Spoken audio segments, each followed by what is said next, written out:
നമസ്കാരം. ഒരു പ്രാർത്ഥനയോട് തുടങ്ങാം.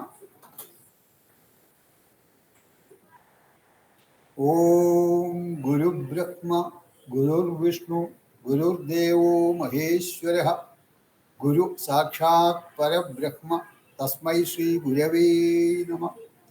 ഓം ഭൃഗുർ അത്രി വസിഷ്ഠസ്യ വിശ്വകർമാ മയസ്തദ നാരദോ നഗ്നജിച്ചൈവ വിശാലാക്ഷഃ പുരന്ദരഃ ബ്രഹ്മകുമാരോ നന്ദിശഃ ശൗനകോ ഗർഗ ഏവ ച വാസുദേവോ അനിരുദ്ധശ്ച തഥാ ശുക്ര ബൃഹസ്പതി അഷ്ടാദശൈത വിഖ്യാത വാസ്തുശാസ്ത്രോപദേശ.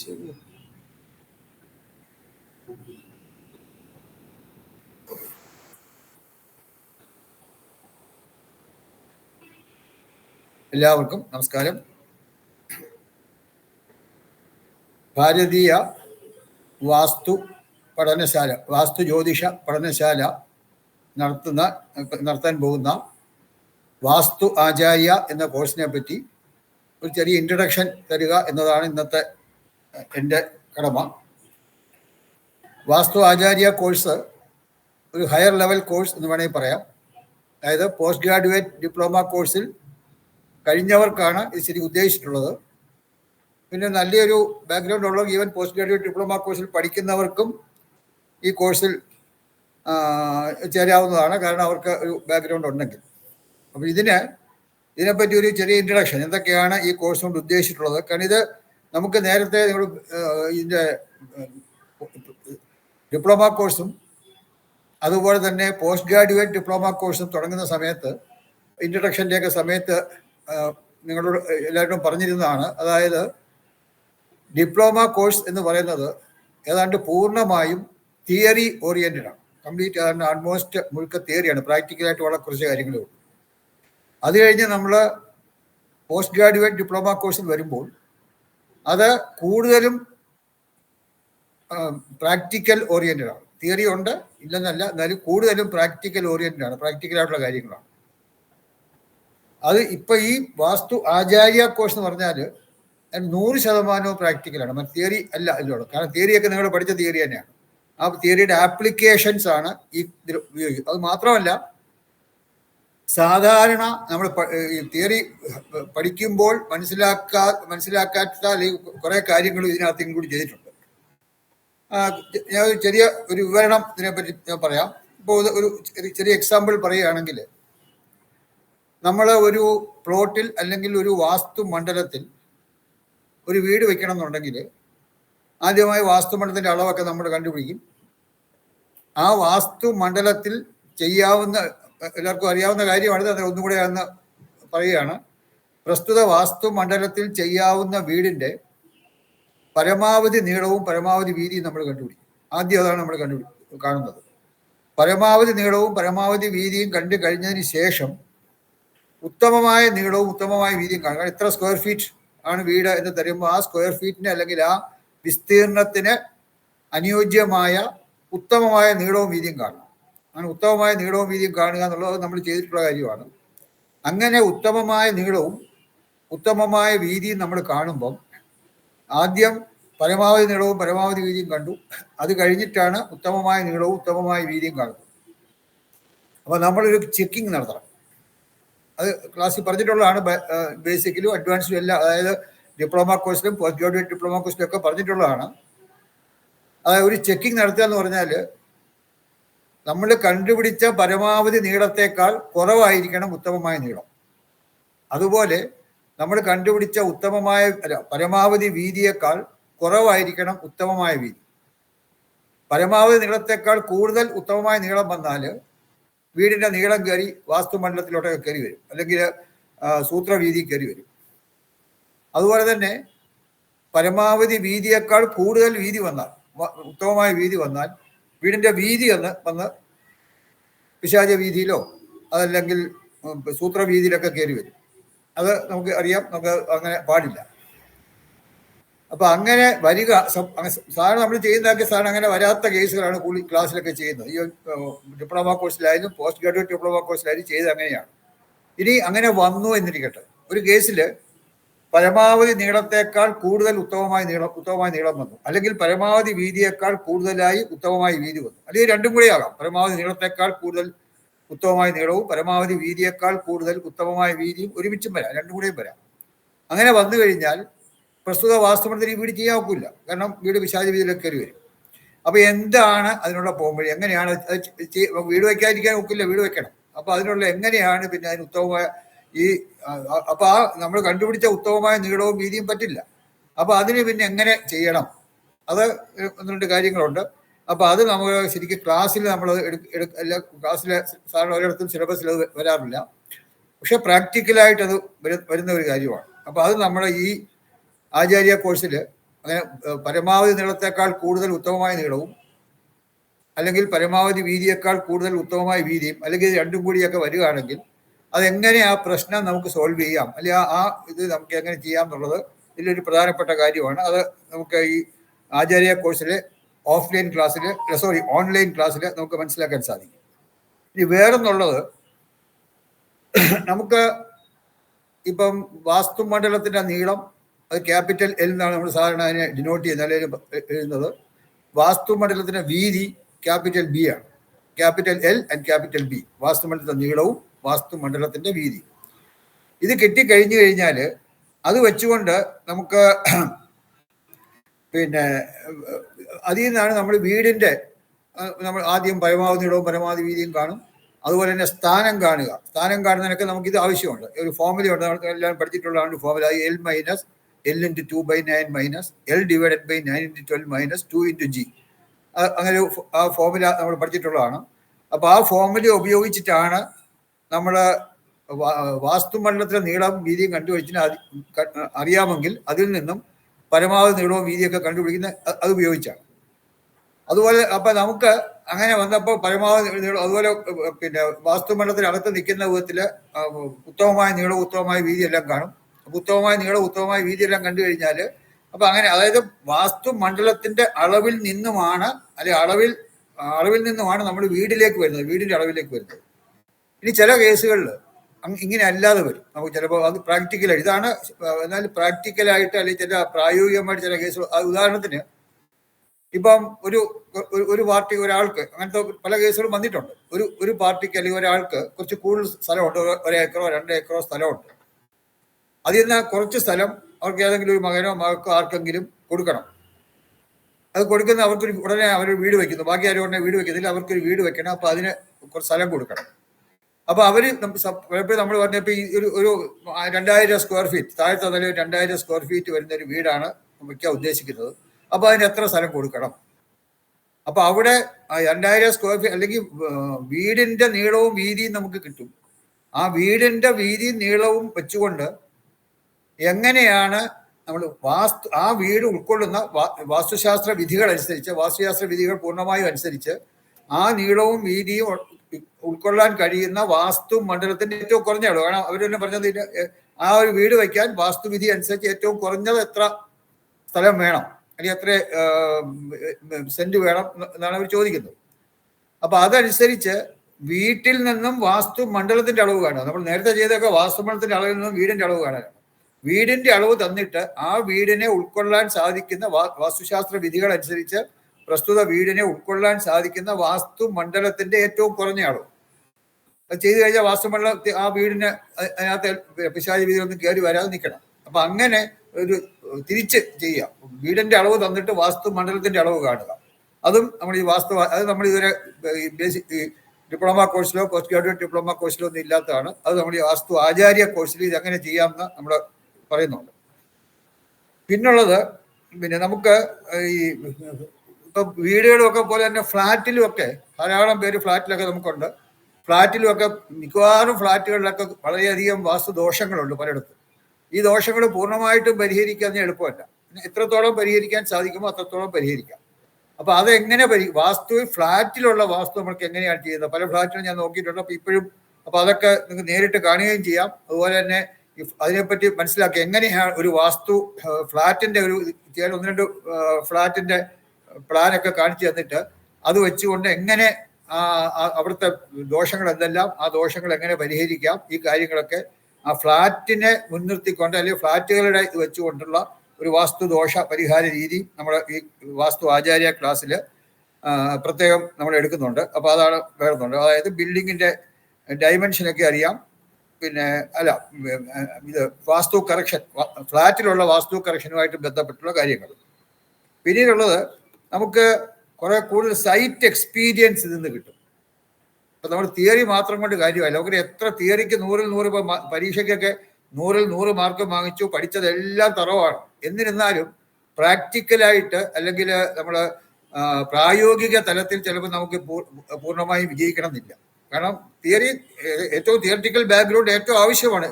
പക്ഷെ തിയററ്റിക്കൽ ബാക്ക്ഗ്രൗണ്ട് മാത്രം പോരാ, പ്രാക്ടിക്കൽ ആപ്ലിക്കേഷൻ കൂടി നമുക്ക് വേണം. അപ്പോൾ അതിന് വിവിധ തരത്തിൽ ഇപ്പോൾ നമ്മൾ പിരമിഡ് ഇൻസ്റ്റലേഷൻ, പിരമിഡ് സ്ഥാപനത്തിന് പോവുക, അതുപോലെ രത്നസ്ഥാപനം ചെയ്യുക, അതുപോലെ തന്നെ നമുക്ക് വീടിൻ്റെ ഗ്രഹ ആരംഭം എന്ന് പറയുന്ന കുറ്റിയടി, അത് കഴിഞ്ഞ് ശിലാസ്ഥാപനം, അത് കഴിഞ്ഞിട്ട് പിന്നെ കട്ട്ളവയ്പ്പ്, അത് കഴിഞ്ഞ് പാലുകാച്ചെന്ന് പറയുന്ന അല്ലെങ്കിൽ ഗൃഹപ്രവേശനം. ഇതൊക്കെ നടത്തേണ്ട വിധം എങ്ങനെയാണ് നേരിട്ട് നിങ്ങൾക്ക് പോയി കണ്ട് മനസ്സിലാക്കാനുള്ള ഒരവസരം ഇതിൽ കൂടി കിട്ടും. അപ്പോൾ അതും ഇതിൻ്റെ ഒരു പ്രധാനമാണ്. അതായത് ആക്ച്വൽ സൈറ്റ് എക്സ്പീരിയൻസ്. അതിന് ഈ പ്ലോട്ട്, അത് മാത്രമല്ല, ഒരു വീട് വെക്കുന്നതിന് മുമ്പ് പ്ലോട്ട് പോയി ചെക്ക് ചെയ്യണം. അപ്പോൾ എന്തെല്ലാം ശ്രദ്ധിക്കണം? ഒരു പ്ലോട്ട് നമ്മളൊരു വീട് വെക്കാൻ ഇത് കൊള്ളാമോ ഒക്കെ നോക്കുമ്പോൾ, അല്ലെങ്കിൽ വീട് വെക്കാനായിട്ട് ആദ്യം ഒരു പ്ലോട്ടിൽ പോയി നോക്കുമ്പോൾ എന്തെല്ലാം കാര്യങ്ങൾ നമ്മൾ ശ്രദ്ധിക്കണം, എന്തൊക്കെ ഡീറ്റെയിൽസ് നമ്മൾ എടുക്കണം, ഈ കാര്യമൊക്കെ ഫ്രം ആക്ച്വലായിട്ട് പ്രാക്ടിക്കലായിട്ട് നമുക്ക് മനസ്സിലാക്കാൻ സാധിക്കുക. തിയറിറ്റിക്കൽ ക്ലാസ്സിൽ കൂടെ എക്സ്പ്ലെയിൻ ചെയ്തതല്ല, ആക്ച്വൽ പ്ലോട്ടിൽ പോയി താല്പര്യമുള്ള ഇത് കമ്പൽസറി നിങ്ങൾ വരണമെന്നല്ല അവിടുന്ന്. ഇത് ഒരു മിക്കവാറും ഇങ്ങനെ പോകുമ്പോഴത്തേക്കൊക്കെ 2 അല്ലെങ്കിൽ 3 പേരെ കൂടി ഈ കോഴ്സ് ചേരുന്നവരെ 2-3 പേരെ അവിടെ കൊണ്ടുപോയി ഇത് നേരിട്ട് കാണാനുള്ള അവസരം അവർക്ക് ഉണ്ടാക്കും, മനസ്സിലാക്കി കൊടുക്കുകയും ചെയ്യും. അതാണ് ആക്ച്വൽ സൈറ്റ് എക്സ്പീരിയൻസ്. അപ്പം പ്ലോട്ടിൽ നമ്മൾ ചെക്ക് ചെയ്യുന്നു. അതുപോലെ ഈ വാസ്തുദോഷ ബിൽഡിങ്സിന്റെ എക്സിസ്റ്റിംഗ് ബിൽഡിംഗ്, ഇപ്പൊ നിലവിലുള്ള വീടിന്റെ വാസ്തുദോഷം ഉണ്ടോ എന്നൊക്കെ ചെക്ക് ചെയ്തിട്ട് അതിനുള്ള റെമഡീസ്, അതിനുള്ള പരിഹാരങ്ങൾ. അപ്പോൾ അത് ആക്ച്വലായിട്ട് നിങ്ങൾക്ക് പോയി അതിൻ്റെ അളവൊക്കെ എടുക്കുന്നത് എങ്ങനെയാണ്, ആ ഡീറ്റെയിൽസ്, അതിൻ്റെ വാസ്തു നിങ്ങൾക്ക് തന്നെ ഒരു വീട്ടിൽ പോയിട്ട് അതിൻ്റെ റിപ്പോർട്ട് നിങ്ങൾ തന്നെ ആദ്യം എഴുതും. അത് കഴിഞ്ഞ് ഞാൻ എൻ്റെ റിപ്പോർട്ടുമായിട്ട് നിങ്ങൾക്ക് കമ്പയർ ചെയ്ത് നോക്കാനുള്ള അവസരം നിങ്ങൾക്ക് കിട്ടും. അപ്പം നിങ്ങൾക്ക് എന്തെല്ലാം, അപ്പോൾ കൂടുതൽ നിങ്ങൾക്ക് മനസ്സിലാക്കാൻ സാധിക്കും. അപ്പോൾ അങ്ങനെ ഒരു ആക്ച്വൽ സൈറ്റ് എക്സ്പീരിയൻസ്, അത് പിന്നെ ഇതിൻ്റെ ഗൃഹപ്രവേശനമുണ്ട്. അതുപോലെ തന്നെ പിന്നെ ഈ വാസ്തുദോഷങ്ങൾ, ആക്ച്വൽ വീടുകളുടെയും ഫ്ലാറ്റുകളുടെയൊക്കെ വാസ്തുദോഷങ്ങൾ കണ്ടുപിടിച്ചുള്ള പരിഹാരം എങ്ങനെ ചെയ്യാം, ഈ കാര്യങ്ങളൊക്കെ ഈ ഒരു കോഴ്സിൽ കുറച്ച് വിശദമായിട്ട് നിങ്ങൾക്ക് മനസ്സിലാക്കാൻ, പ്രാക്ടിക്കലായിട്ട് പ്രായോഗികമായിട്ട് മനസ്സിലാക്കാൻ സാധിക്കും. അതുപോലെ തന്നെ പിന്നെ നമുക്കൊരു 2 ഓഫ്ലൈൻ ക്ലാസ് ഉണ്ട്. ഈ ഓഫ്ലൈൻ ക്ലാസ് എന്ന് പറഞ്ഞാൽ ഒരു മന്ത്ര ക്ലാസ് എന്നാണ് അതിന് പറയുന്നത്. അതൊരു 2 ദിവസത്തെ ക്ലാസ് ആണ്. മിക്കവാറും ഒരു സെക്കൻഡ് സാറ്റർഡേ ആൻഡ് സൺഡേ ആയിരിക്കും. അത് ഓഫ്ലൈൻ ആണ്, അത് ഓൺലൈനായിട്ട് ശരിയാവില്ല. അപ്പോൾ ആ ഓഫ്ലൈൻ ക്ലാസ്സിൽ നിങ്ങൾക്ക് ഈ നമ്മളിപ്പോൾ രത്നസ്ഥാപനം ചെയ്ത് പല രത്നങ്ങളൊക്കെ ഉണ്ട്. അപ്പോൾ അതിനെയൊക്കെ എനർജൈസ് ചെയ്തിട്ട് വേണം നമ്മൾ സ്ഥാപിക്കാൻ. ആ എനർജൈസ് ചെയ്യുന്ന ചില മന്ത്രങ്ങളൊക്കെ ഉണ്ട്. അപ്പോൾ ഈ മന്ത്രങ്ങളൊക്കെ നമുക്കൊരു മന്ത്ര ക്ലാസ്സിൽ പോയി മനസ്സിലാക്കിയാൽ മാത്രമേ ഇത് ചെയ്യാൻ നമുക്ക് പറ്റുള്ളൂ. നമുക്ക് ചെയ്യണമെന്നുണ്ടെങ്കിൽ വെറുതെ നമുക്ക് മന്ത്രം അറിയാമെങ്കിൽ തന്നെയും വെറുതെ പോയി ചെയ്യാൻ സാധിക്കില്ല. ഈ ഒരു ക്ലാസ്സിൽ പോയി ആ മന്ത്രത്തിന്റെ ആ ദീക്ഷ കിട്ടിയതിന് മാത്രമാകவே നിങ്ങളത് ചെയ്യാവുന്ന, എൻ്റെ ഗുരു എന്നെ ഉപദേശിച്ചാണ്, ഞാൻ ഗുരുവിൻ്റെ അടുത്ത് പോയി ഈ മന്ത്രദീക്ഷ വാങ്ങിച്ചാണ് ഈ പിന്നെ രത്നസ്ഥാപനം ചെയ്യുന്നതിന്. രത്നസ്ഥാപനം പല വിധത്തിലുണ്ട്. ടോട്ടലായിട്ടൊരു വീട്ടിനുള്ള രത്നസ്ഥാപനമുണ്ട്. ടോയ്ലറ്റുകൾ തെറ്റായ സ്ഥാനത്ത് വരുമ്പോൾ അതിന് വേറെ പ്രത്യേക രത്നസ്ഥാപനമുണ്ട്. ഇങ്ങനെയുള്ള രത്നസ്ഥാപനത്തെ പറ്റി കൂടുതൽ ഡീറ്റെയിൽ ആയിട്ട് എങ്ങനെയാണ് രത്നങ്ങളെ ഊർജ്ജവൽക്കരിക്കുന്നത് അല്ലെങ്കിൽ എനർജൈസ് ചെയ്യുന്നതെന്ന് പ്രാക്ടിക്കലായി നിങ്ങളെ പഠിക്കും. നിങ്ങളെ കൊണ്ട് തന്നെ പിരമിഡുകൾ എനർജൈസ് ചെയ്യിപ്പിക്കും. ഓരോ പിരമിഡ് നിങ്ങൾക്ക് തരും. ആ പിരമിഡ് തന്നിട്ട് ആ പിരമിഡിനെ നിങ്ങൾ തന്നെ എനർജൈസ് ചെയ്യണം. അത് മനസ്സിലാക്കി തരികയും അത് നിങ്ങളെ കൊണ്ട് ചെയ്യിക്കുകയും ചെയ്യും. അപ്പോൾ നിങ്ങൾക്ക് അതൊരു മനസ്സിലാക്കാൻ എന്താ പറയുക, ഒരു പ്രാക്ടിക്കൽ എക്സ്പീരിയൻസ് കിട്ടും. അപ്പോൾ അങ്ങനെ ആ ഒരു മന്ത്ര ക്ലാസ് ഉണ്ട്. അത് ആദ്യത്തെ ഒരു ദിവസം അതിൻ്റെ മന്ത്രങ്ങളൊക്കെ പറഞ്ഞു തരും. 2ാമത്തെ ദിവസം മന്ത്രം കഴിഞ്ഞിട്ട് ഒരു തിരുവേനി വന്നൊരു പൂജയൊക്കെ ഉണ്ട്. അത് കഴിഞ്ഞ് നിങ്ങളെ എനർജൈസ് ചെയ്തിട്ട് ചില ഒരു കോമ്പസ് ഒക്കെ നിങ്ങൾക്ക് വീട്ടിലൊക്കെ ഉപയോഗിക്കാൻ കൊള്ളുന്ന ഏറ്റവും നല്ല തരത്തിലുള്ള ഒരു കോമ്പസ് നിങ്ങൾക്ക് അവിടെ തരുന്നതാണ്. അപ്പോൾ അതെല്ലാം ആ മന്ത്ര ക്ലാസ്സും ഇത്.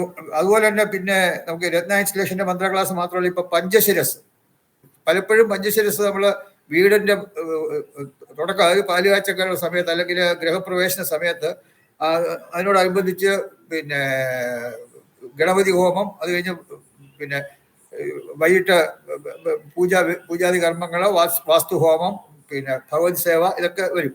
അപ്പൊ ഇതൊക്കെ വരുമ്പോൾ ഇതൊക്കെ മിക്കവാറും ചെയ്യുന്നത് തിരുമേനിമാരായിരിക്കും. അതിന് ഉള്ള പൂജാതി കർമ്മങ്ങൾ താന്ത്രിക വിധിയൊക്കെ അറിയാവുന്ന തിരുമേനിമാരാണ് അതൊക്കെ ചെയ്യേണ്ടത്.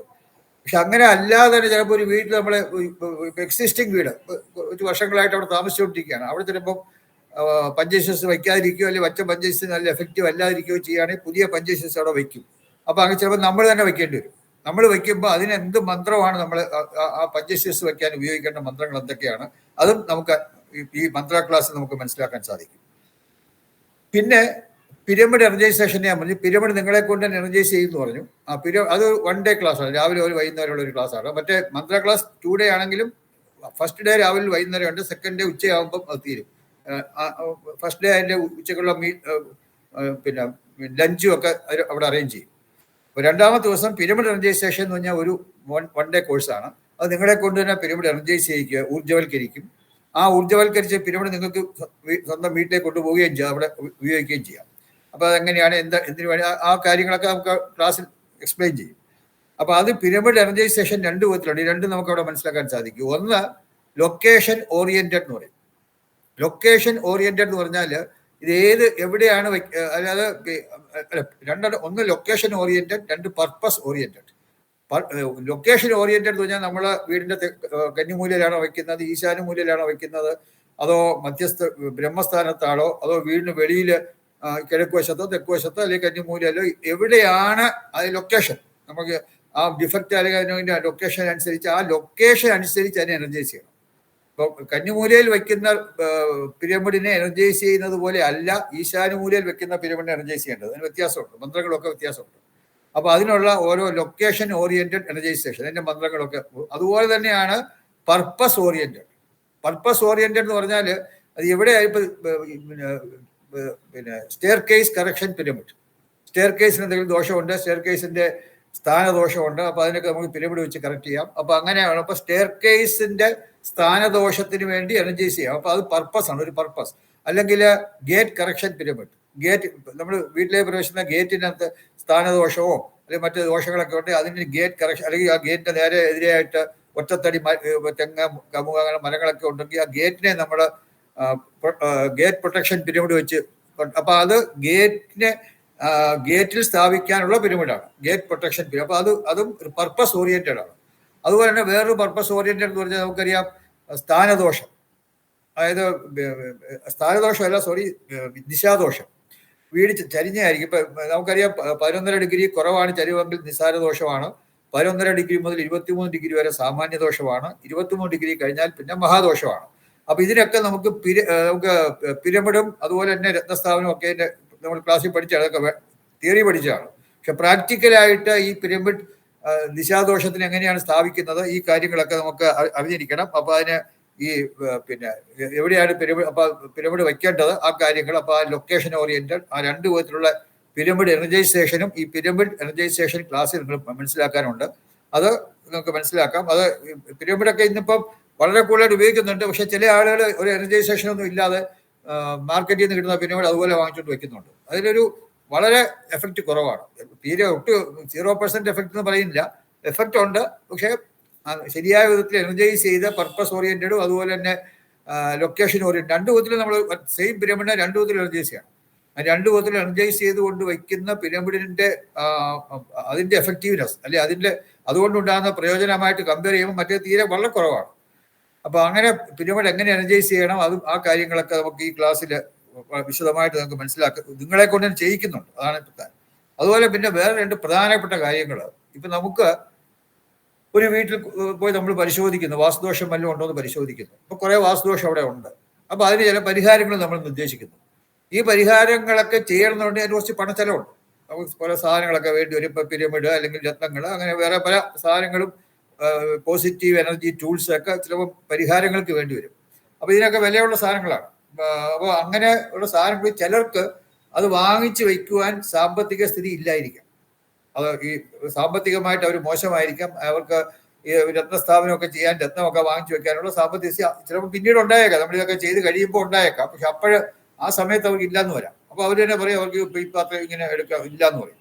അപ്പൊ അങ്ങനെയൊക്കെ ഉള്ള ഒരു കേസിൽ വളരെ എഫക്റ്റീവായിട്ട് വേറുന്നുണ്ട്. ദാറ്റ്സ് കോൾഡ് വാസ്തു മെഡിറ്റേഷൻ, വാസ്തു ധ്യാനം. അത് വളരെ എഫക്റ്റീവായിട്ടുള്ള ഒന്നാണ്. വെറുതെ ഇരുന്ന് കണ്ണുമടച്ച് ഇരുന്നിട്ട് ധ്യാനിക്കുക. ഒരു പ്രത്യേക അതിനൊരു വാസ്തു മെഡിറ്റേഷൻ എന്താണെന്ന് ഈ ക്ലാസ്സിൽ നമുക്ക് പഠിക്കും. അതിനൊരു പ്രിന്റഡ് നോട്ടും നിങ്ങൾക്ക് എഴുതി തരും. അപ്പോൾ അത് കഴിയുന്നതും ഇത് ഈ വാസ്തു മെഡിറ്റേഷൻ എന്ന് പറയുന്നത് അങ്ങ് കോമൺ ആയിട്ട് അങ്ങനെ പറയാനുള്ളതല്ല. നിങ്ങൾക്ക് അവിടെ പഠിപ്പിച്ചിട്ട് എൻ്റെ നോട്ട് തരും. പക്ഷെ ആ നോട്ട് നിങ്ങൾ മാത്രം റെഫർ ചെയ്യാനുള്ളതാണ്, മറ്റുള്ളവർക്കുള്ളതല്ല. അപ്പൊ അങ്ങനെ ഈ വാസ്തു മെഡിറ്റേഷന്റെ നോട്ട് തരും. അപ്പൊ അത് ഉപയോഗിച്ച് അവരെ ഒരു വീട്ടിൽ പോകുമ്പോൾ അവർക്ക് സാമ്പത്തികമായി മോശമാണെങ്കിൽ നിങ്ങൾ അവർക്ക് ഈ ക്ലാസ് അറ്റൻഡ് ചെയ്തവർക്ക് വാസ്തു മെഡിറ്റേഷൻ അവരെ ഉപദേശിക്കാം. അത് അവരോട് ദിവസവും ചെയ്യാൻ പറയാം. അങ്ങനെ ദിവസവും വാസ്തു മെഡിറ്റേഷൻ അത് അവരൊരു എന്താ പറയുക, ഒരു ഭക്തിയോടുകൂടി ചെയ്യണം. അത് വെറുതെ ചുമ്മാ ചെയ്താൽ പോരാ. അവരതിനെ ഉൾക്കൊണ്ടുകൊണ്ട് ഭക്തിയോടി ആ വാസ്തു മെഡിറ്റേഷൻ ചെയ്തു കഴിഞ്ഞാൽ ഒരു നല്ല വ്യത്യാസം വാസ്തു ദോഷങ്ങളിൽ നിന്നും അല്ലെങ്കിൽ വാസ്തുപരമായ ദോഷങ്ങളിൽ ഉണ്ടാകുന്ന ആ എഫക്റ്റിന് വളരെ വ്യത്യാസം വരും. അപ്പൊ ആ വാസ്തു മെഡിറ്റേഷൻ എന്താണ്? അപ്പൊ അവർക്ക് പക്ഷെ അവർ ചെയ്യുകയും വേണം. ചെയ്യുന്നത് ആത്മാർത്ഥതയോട് ചെയ്യുകയും വേണം, ഭക്തിയോട് ചെയ്യുകയും വേണം. അല്ലെങ്കിൽ അതിന്റെ വലിയ എഫക്റ്റ് ഇല്ല. അങ്ങനെ ചെയ്യുകയാണെങ്കിൽ അവർക്കുണ്ടാകുന്ന വാസ്തുദോഷങ്ങൾ കൊണ്ടുണ്ടാകുന്ന ദോഷഫലങ്ങൾ അവരെ കാര്യമായിട്ട് അഫക്റ്റ് ചെയ്യാതിരിക്കും. അപ്പൊ ആ വാസ്തു മെഡിറ്റേഷൻ ഉണ്ട്. അതുപോലെ തന്നെ പിന്നെ വേറൊരു മെഡിറ്റേഷൻ ഉണ്ട്. നമ്മുടെ ചക്രാസ്, ഈ 7 ചക്രങ്ങളെയും എനർജൈസ് ചെയ്ത് പിന്നെ കാരണം നമ്മളെപ്പോഴും പോകുമ്പോഴൊക്കെ നമ്മളുടെ ആ എനർജി മെച്ചമായിരിക്കണം. അപ്പൊ നമ്മളുടെ എനർജി മെച്ചപ്പെടുത്താനുള്ള ഈ ചക്ര മെഡിറ്റേഷൻ, അത് നമ്മൾ ഈ വാസ്തു മെഡിറ്റേഷനും ചക്ര മെഡിറ്റേഷനും ഈ ക്ലാസ്സിൽ നിങ്ങൾക്ക് പറഞ്ഞു തരുന്നുണ്ട്. അപ്പൊ ഇതൊക്കെ ഞാൻ കുറച്ച് കാര്യങ്ങളെ പറഞ്ഞോളൂ. ഇതുപോലെ കുറെ കാര്യങ്ങൾ ഇതുപോലെ ഇനി വരുന്നുണ്ട്. എല്ലാം പറഞ്ഞു കഴിഞ്ഞാൽ കുറെ സമയം വേണം. അപ്പം പിന്നെ വാസ്തുദോഷങ്ങൾക്കുള്ള വാസ്തു മെഡിറ്റേഷൻ, അതുപോലെ ചക്രാസിനെ എനർജൈസ് ചെയ്യാനുള്ള ഓം മെഡിറ്റേഷൻ, അതുപോലെ സെൽഫ് ഹീലിംഗ് ഉണ്ട്. സെൽഫ് ഹീലിംഗ് എന്ന് പറഞ്ഞാൽ നമ്മളിപ്പോൾ വാസ്തുദോഷ പരിഹാരത്തിനായിട്ടൊക്കെ ഒരു വീട്ടിൽ പോകുമ്പോൾ അവിടെയൊക്കെ പല നെഗറ്റീവ് എനർജി കാണും. ഈ കുറേയൊക്കെ നമ്മളെ എഫക്ട് ചെയ്തെന്ന് വരും. ചിലപ്പോൾ ഒരുപക്ഷെ പിന്നെ സെൽഫ് ഹീലിംഗ് ചെയ്തിട്ടുണ്ടെങ്കിൽ തന്നെ നമ്മളെ ചിലപ്പോൾ എഫക്ട് ചെയ്തില്ല. നമ്മുടെ വീട്ടിൽ പോയി കഴിയുമ്പോൾ വീട്ടിലിരിക്കുന്ന നമ്മുടെ കുട്ടികളെയോ ഭാര്യമാരെയോ ഒക്കെ അത് അഫക്ട് ചെയ്തു വരും. അപ്പൊ അങ്ങനെയൊക്കെ പല കേസുകൾ ഉണ്ടായിട്ടുണ്ട്. അപ്പൊ അതിനെയൊക്കെ നമ്മൾ സെൽഫ് ഹീലിംഗ് നമ്മളെ ഹീൽ ചെയ്യണം. അതുപോലെ നമ്മുടെ കുടുംബാംഗങ്ങളെയും അവരുടെ പ്രസൻസിന്റെ വേണമെന്നില്ല, അവരെ മനസ്സിൽ കണ്ടുകൊണ്ട് നമുക്ക് ചെയ്യാൻ പറ്റും. അപ്പൊ അങ്ങനെ ഉള്ള ഹീലിംഗ് മെത്തേഡ്, സെൽഫ് ഹീലിംഗ് മാത്രം ഇതിനകത്ത് ഹീലിംഗ് ഒരുപാടുണ്ട്. നമ്മളുടെ പ്രൊട്ടക്ഷന് വേണ്ടി നമ്മുടെ വാസ്തുദോഷ പരിഹാരങ്ങൾ ചെയ്യാനായിട്ട് ഒരു വാസ്തുദോഷങ്ങളുള്ള സ്ഥലങ്ങളിൽ പോകുമ്പോൾ ആ ദോഷങ്ങൾ കാരണം ചിലപ്പോൾ നമുക്കും ആ ദോഷങ്ങളുടെ ഒരു എഫക്റ്റ് കിട്ടി നമുക്കും നമ്മുടെ ആരോഗ്യസ്ഥിതിയൊക്കെ മോശമായെന്നൊക്കെ വരാം, ശരിക്കും നമ്മുടെ സെൽഫ് ഹീലിംഗ് ചെയ്തില്ല എന്നുണ്ടെങ്കിൽ. അപ്പൊ എങ്ങനെയാണ് സെൽഫ് ഹീലിംഗ് ചെയ്യേണ്ടത് അതൊക്കെ ശരിക്കും നമ്മൾ ഈ ക്ലാസ്സിൽ പഠിപ്പിക്കാറുണ്ട് ഒരിടത്ത്. അപ്പൊ അത് ഇതിനകത്ത് ഈ വാസ്തു ആചാര്യ കോഴ്സിൽ ആ സെൽഫ് ഹീലിംഗ് പറ്റിയൊരു എങ്ങനെയാണെന്ന് പറഞ്ഞു തരികയും അത് നമുക്ക് സ്വയമായിട്ട് ഒരു പ്രാവശ്യം ചെയ്യുകയും ചെയ്യും. ഇതൊക്കെയാണ് ഞാൻ ഇത് പറഞ്ഞുകൊണ്ടിരുന്നത്. ഇനി ഒരുപാടുണ്ട്. നമുക്ക് ഇപ്പം തന്നെ ഏതാണ്ട് അരമണിക്കൂറായി. അരമണിക്കൂർ ആണ് എന്നോട് നമ്മുടെ ഡയറക്ടർ ശ്രീ ടി.പി. ലാൽ പറഞ്ഞത്. അതുകൊണ്ട് ഞാൻ കൂടുതലായിട്ട് നീട്ടുന്നില്ല.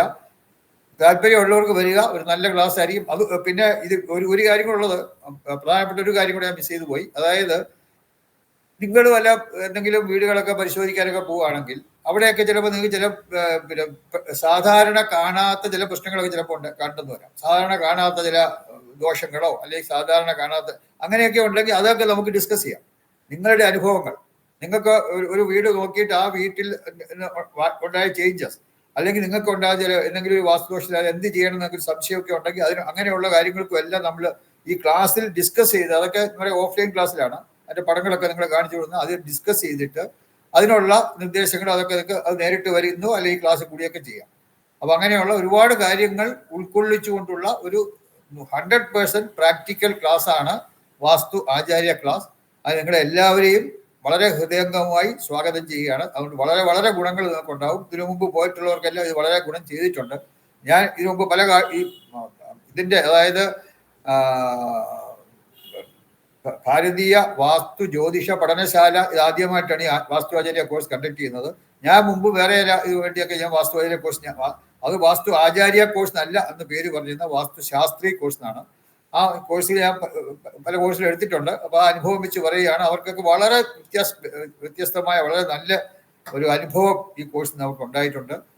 ഏതായാലും ഞാൻ ഇനി കൂടുതൽ പറയുന്നില്ല. എന്തെങ്കിലും സംശയമൊക്കെ ഉണ്ടെങ്കിൽ നിങ്ങൾക്ക് എന്നെ ഫോൺ ചെയ്ത് ചോദിക്കുകയോ അല്ലെങ്കിൽ പിന്നെ ഗ്രൂപ്പ് വഴിയൊക്കെ ചോദിക്കുകയൊക്കെ ചെയ്യാം. എല്ലാവർക്കും എൻ്റെ ആശംസകൾ.